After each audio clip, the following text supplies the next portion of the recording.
Imagine this. It's Sunday evening and you're beating yourself up again because you've let another week go by without improving yourself or your circumstances. You had grand plans. You meant to exercise consistently, eat better, and be more productive.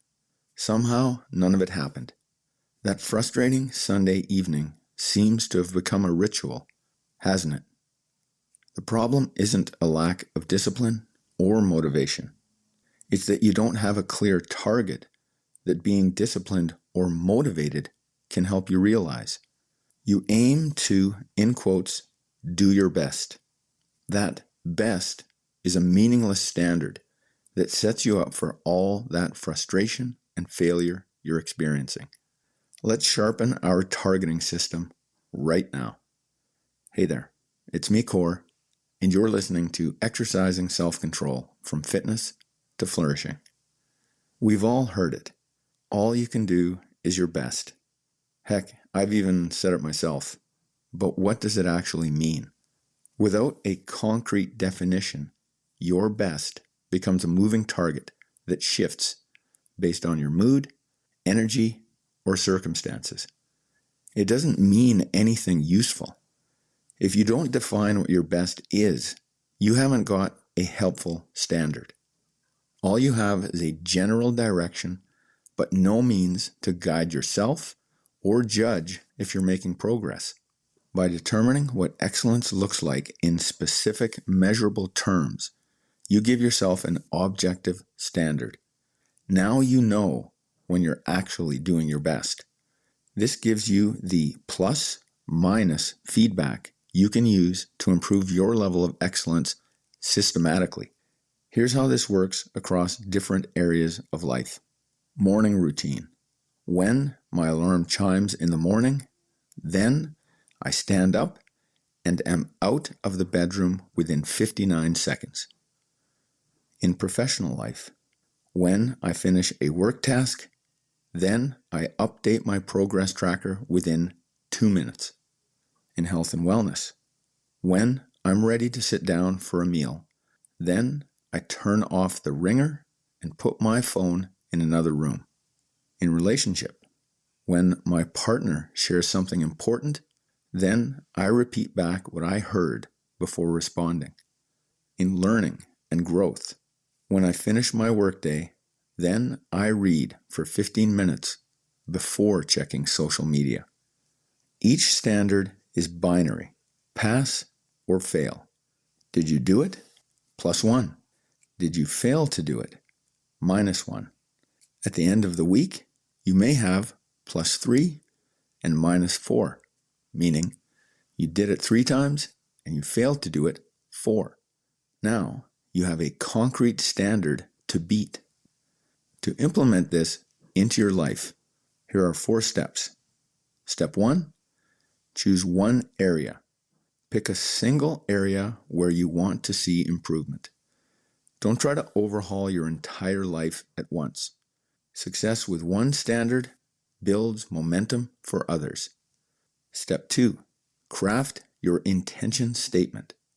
Write it in this exact formula. When, specific trigger or circumstance, then specific action within a specific time frame. Be ruthlessly specific. Exercise more becomes when I wake up, then I do 10 push-ups before checking my phone. For further detail on writing intention statements, check out Bridging the Gap Between Intention and Action, Part 1 of 2. Step 3, track for 1 full week. Use a simple plus-minus system. Don't overthink it. Mark plus when you succeed, minus when you don't. No partial credit, no excuses, no exceptions. Step 4, adjust if necessary. If you're consistently negative, more minuses than pluses, the standard is too ambitious. Make it easier. If you hit at least +6, maybe even +7 for 2 weeks straight, you can add complexity or a new standard. Here's how to troubleshoot. Consistently scoring negative, your standard is too ambitious. Lower the bar. 59 seconds might become 2 minutes until you build the habit. Forgetting to track? Your tracking system is too complex. Use your phone's Notes app, a simple habit tracker app, or carry a small notepad with a pencil. Standards feel meaningless? Remember the context. The 59-second get out of bed in the morning standard isn't about speed. It's about building the discipline to get your day started when you had planned to get it started. Now that you're out of bed, what's the next step to the larger vision? Common pitfalls to avoid. Starting with too many standards. Start with, at most, 3.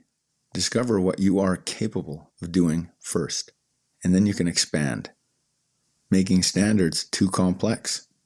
Include, at most, 3 specific behaviors as a response to the trigger or circumstance.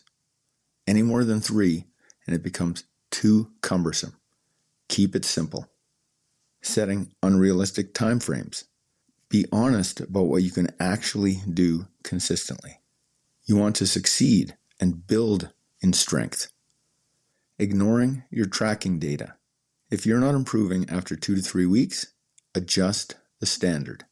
With enough weeks at +7 or even +6, you can add another behavior. The magic happens when these objective standards become your new normal. You're no longer guessing whether you're doing your best. You have data. You're no longer hoping for motivation. You have a system. You're no longer setting vague intentions.